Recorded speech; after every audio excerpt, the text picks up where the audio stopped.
dirty way, swear. And I was like looking from far. And I'm thinking, no way. This is how we become? You swear back? And funnily, I told his mom and dad this. I told him, your son sadly did this. He's like, yeah, he does this to his brother all the time. He swears back and they fight and swear. And I'm like, no, this is not the right way. Is it the right way to swear and fight back to someone that hurt your feelings? No. It's not the right way. Okay, tell me why it's not the right way. Why is it the right way to fight back? Yeah, you. Yeah, because you might get in trouble, because the other person, you might lie and say. One of the reasons, Hassan, just make it al-afu? Hassan. One of the reasons Hassan is saying is that you don't fight back because there's a worry that you might lie. But this is not the reason why we don't fight back. We said right from the start, our role models are the Imams. Sahullah. Our role models are the Imams. And Imam Zayn al-Abidin alayhi salam, this is a story I want to relate to you. And why he's a role model. Yeah, you know what a role model is. A role model is someone you follow and love. Now, does the role model have to be someone good or someone bad? What's the problem if you follow someone that's got bad habits? You'll learn from him. And if you learn from him bad habits, you will take these habits. And if you start taking these habits, you will learn these bad habits. And then you will be punished eventually on these bad habits. Like swearing and lying and backbiting and stealing and doing all these bad habits. So our role model should be someone good. In fact, do we follow someone, should our role model be someone good? Or our role model should be the best? The best. The best. And of course, our Imams are the best.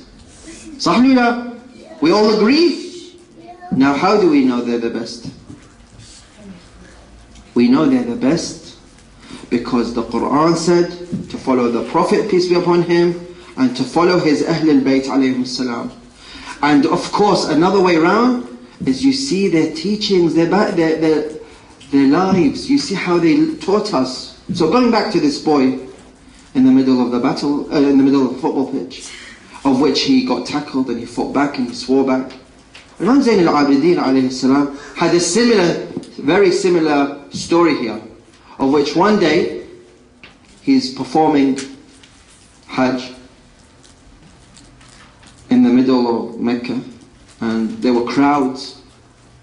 There was one person in the crowd that hated the Imam, he didn't like him. Of course, there's people that like the Imams and there's bad people that hate Imam. This one was one of the bad people.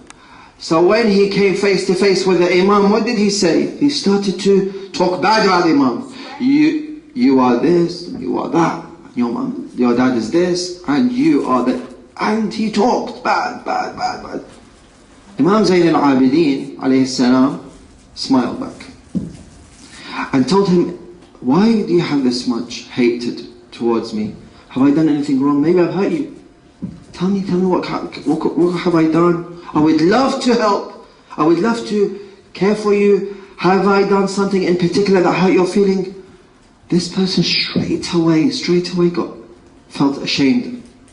What has he done? He has talked about somebody in a very bad way, and he had assumed that this man will come back and fight back. And he came in a very polite way. Imam Zayn said to him, why have you said this?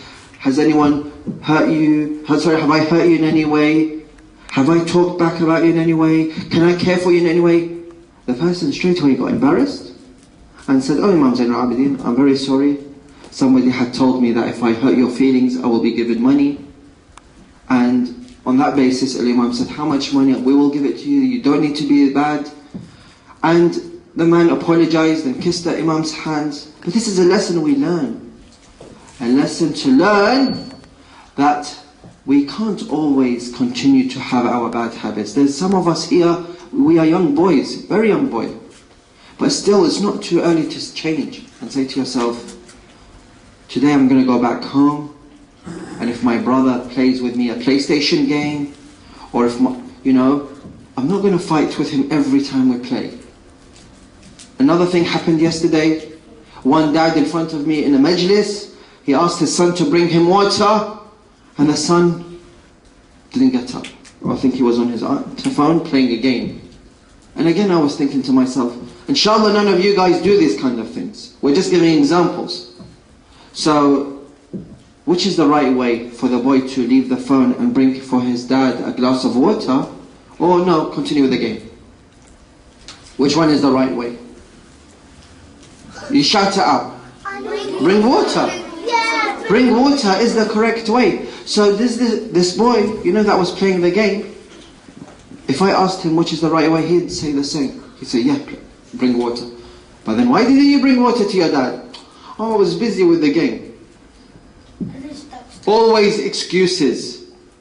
You hit your brother, your mom asks you, why did you hit your brother? Oh, he done this, he done this. Excuses. It's not good enough. On the day of judgment, and you all believe on Yawm Al-Qiyamah, yeah? We all believe Yawm Al-Qiyamah. And we are young, we need to learn, to teach ourselves. Yawm Al-Qiyamah, like I said, everything will be rewarded, and every bad deed you will be doing will be punished. Another thing Imam Zayn al-Abidin alayhi salam about salah.